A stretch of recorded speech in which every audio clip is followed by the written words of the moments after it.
Good morning friends, welcome to our channel शिक्षा का प्रतीक। Friends, जैसा कि आप लोग टॉपिक देख रहे हैं कि history of business, trade and commerce, ये हमारा क्लास 11 के बिजनेस स्टडीज़ का एकदम शुरुआत का पहला चैप्टर है। और पहला चैप्टर भी 2 सेक्शन में बटा हुआ है। उसमें ये फर्स्ट सेक्शन है। सेकंड सेक्शन में बिजनेस, ट्रेड एंड कॉमर्स के मीनिंग, कैरेक्टरिस्टिक्स, फीचर्स वगैरह समझाए गए हैं। फर्स्ट सेक्शन में इसकी हिस्ट्री समझाई गई है। तो let's start. Today we will discuss the history of business, trade and commerce from NCERT authentic book. So friends, history of trade and commerce. The economic and commercial evolution of any lands depends upon its physical environment. किसी भी जगह की जो economic development होती है, commercial development होती है, वो उसके फिज़िकल इन्वायरमेंट पे बहुत हद तक डिपेंड करती है। ठीक, जैसा कि कोई भी देश अगर समुद्र मार्ग से घिरा हुआ हो, ठीक, सी रूट हो वहाँ पे, या ट्रांसपोर्टेशन से घिरा हुआ हो, वहाँ पे फिज़िकल इन्वायरमेंट इस तरीके का हो कि किसी भी नेचुरल रिसोर्सेज का भंडार हो, तो वो ज़्यादा ग्रो अप करेगा। तो this stands true for the Indian subcontinent as a whole, which has Himalayas in the north bordered by water in the south. ये इंडियन सबकॉन्टिनेंट के लिए भी सही है, बिल्कुल सच है, क्योंकि यहाँ पे एक तरफ हिमालय है, दूसरी तरफ नॉर्थ और साउथ में वाटर से घिरा हुआ है। तो a network of roads merge into the silk route helped in establishing the commercial and political contacts with adjoining foreign kingdoms. यहाँ पे जो भी सिल्क रूट है, मीन्स की काफ़ी कुछ रोड का नेटवर्क है जो कि कई देशों को और कई राज्यों को जोड़ने में काम आता है, जिसे सिल्क रूट कहते हैं। और इस रूट से कमर्शियल एक्टिविटीज़ काफ़ी ज़्यादा होती है, और दूसरे देशों में या एशिया के और दूसरे देशों में यहाँ से व्यापार करना आसान होता है। और समुद्री मार्ग की बात करें, द मैरीटाइम रूट्स, तो linked in the east and west by sea. ठीक है, ईस्टर्न वर्ल्ड और वेस्टर्न वर्ल्ड के से इंडियन सबकॉन्टिनेंट जो है वो सी रूट से ही जुड़ा हुआ है। यहाँ से इंडिया से काफ़ी स्पाइसेस जो है वो एक्सपोर्ट किए जाते थे, इसीलिए इसको स्पाइस रूट के नाम से भी जाना जाता है। तो इसलिए इसमें भी जो है काफ़ी कुछ, जैसे कि यहाँ पे स्पाइस रूट दिया हुआ है। Due to the flow of wealth through this routes, the chief kingdoms, important trade centres and the industrial belt flourished.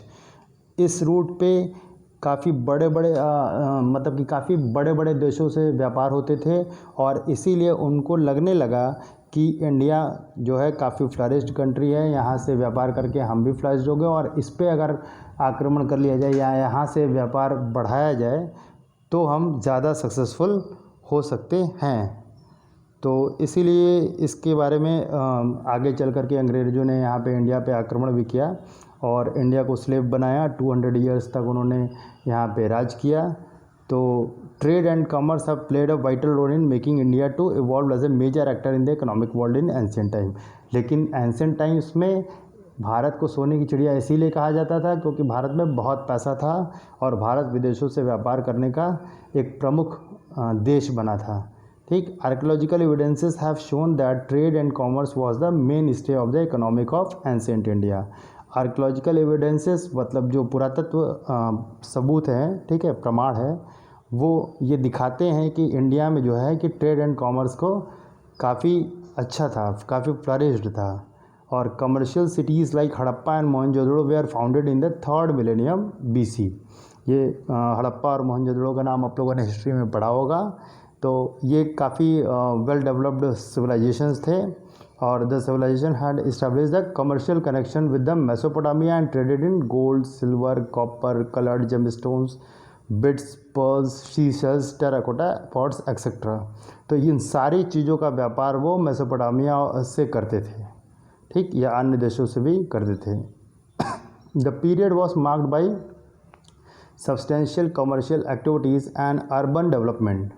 Political, economy and military security during ancient times united most of the Indian subcontinents, and trade regulations were carefully planned. There were diverse types of coins and weighing practices which used to vary from place to place with the help of money changers and by resorting to certain commonly accepted weights and measures. हालांकि पिछले जो मतलब कि ancient times था वहाँ पे सारे देशों में अलग अलग वेट एंड मेज़र्स होते थे। कहीं पे पाउंड चलता था, कहीं पे किलो चलता था, कहीं पे शेयर चलता था, कहीं पे मन चलता था। मतलब जैसे कि अलग अलग वेट एंड मेज़र्स थे और अलग अलग कॉइन्स भी थे, जो कि आज भी हैं अलग अलग कॉइन्स। लेकिन फिर भी मनी चेंजर्स के थ्रू और कुछ कॉमनली एक्सेप्टेड वेट या मेज़र थे जिनके थ्रू जो है व्यापार होता था। तो let's study about the indigenous banking system. As economic life progressed, metals began to supplement other commodities as money because of its durability and divisibility. हालांकि जैसे जैसे इकोनॉमिक लाइफ बढ़ा वैसे क्या हुआ कि जो मेटल्स हैं, जैसे धातु रखने की परंपरा थी कि गोल्ड रखते थे, सिल्वर रखते थे। पहले जो कॉइन्स बनते थे वो भी गोल्ड के कॉइन्स बनते थे, फिर सिल्वर के कॉइन बनने लगे, फिर ब्रॉन्ज के बनने लगे। तो अब धीरे धीरे बदल करके ये चीज़ें मनी पे आ गई। क्यों? क्योंकि मनी जो है money serve as a medium of exchange. और पहले मेटलिक मनी आया, फिर उसके बाद धीरे धीरे पेपर मनी आ गया, और फिर आगे चल के ये क्रेडिट मनी भी बन गया। Means documents such credit money means उधार लेन देन के लिए, जैसे चेक्स होता है, ड्राफ्ट्स होता है, जिसमें कि एक्चुअल में मनी नहीं होता है लेकिन वो मनी की तरह काम करता है। तो documents such as hundi and chitti were in use for carrying out transaction in which money pass from hand to hand. और पिछले ज़माने में मीन्स की जो एंशियंट इंडियन टाइम्स है उसमें हुंडी और चिट्टी चला करते थे, जिसको कि एक्सचेंज करने का एक साधन माना जाता था। ये भी एक तरीके से बिल ऑफ एक्सचेंज या चेक कह सकते थे आप, ठीक है, चेक वगैरह की तरह ये काम करता था। Hundi as an instrument of exchange which was prominent in the subcontinent. Hundi जो है सबसे ज़्यादा इसमें पॉपुलर था। It involve a contract which warrant the payment of money and the promise or order which is unconditional the capable of change through transfer by valid negotiation. Hundi एक ऐसी चीज़ थी जिसमें ये वादा किया जाता था कि जो भी इसको लेकर के आएगा हमारे पास इतने समय के बाद, हमें बिना किसी कंडीशन के पैसा देना होगा। जो भी पर्सन हुंडी लिख के देता था तो वो ये लिख करके साइन करके देता था, और जो पर्सन हुंडी को लेता था वो चाहे तो उसको 3 महीने 2 महीने का अगर समय लिया है तो उस समय के बाद वो उसी के पास वापस जा करके उससे वो पैसा मांग सकता है, ठीक है, कि आपने ये वादा किया था पैसा दीजिए, या तो वो किसी दूसरे को दे देगा। जो भी पर्सन उसके पास हुंडी लेकर जाएगा, हुंडी लिखने वाले के पास, उसको वो पैसा पेमेंट कर देता था। तो indigenous banking system played a prominent role in lending money, ठीक है। जो बैंकिंग सिस्टम था इसने काफ़ी अच्छा रोल प्ले किया मनी को लोन वगैरह देने में, and financing domestic and foreign trade with currency and letter of credit. The development of banking, people began to deposit precious metal with lending individual functionings. Okay, जैसे जैसे banking क्या नाम है कि सिस्टम का विकास हुआ, उस तरीके से जितने भी पीपल्स थे वो उन्होंने प्रेशियस मेटल्स का मतलब रखना कम करके जो है बैंकिंग सिस्टम पे विश्वास करके उसके थ्रू अपना बिजनेस करने लगे। Money became an instrument for supplying the manufacturers with the means of producing more goods. और ज़्यादा से ज़्यादा मनी कमाने के होड़ में जितने भी मैन्युफैक्चरर्स थे वो ज़्यादा से ज़्यादा गुड्स प्रोड्यूस करने के चक्कर में पड़ते थे, ठीक है, ज़्यादा से ज़्यादा गुड्स प्रोड्यूस करने की कोशिश करते थे।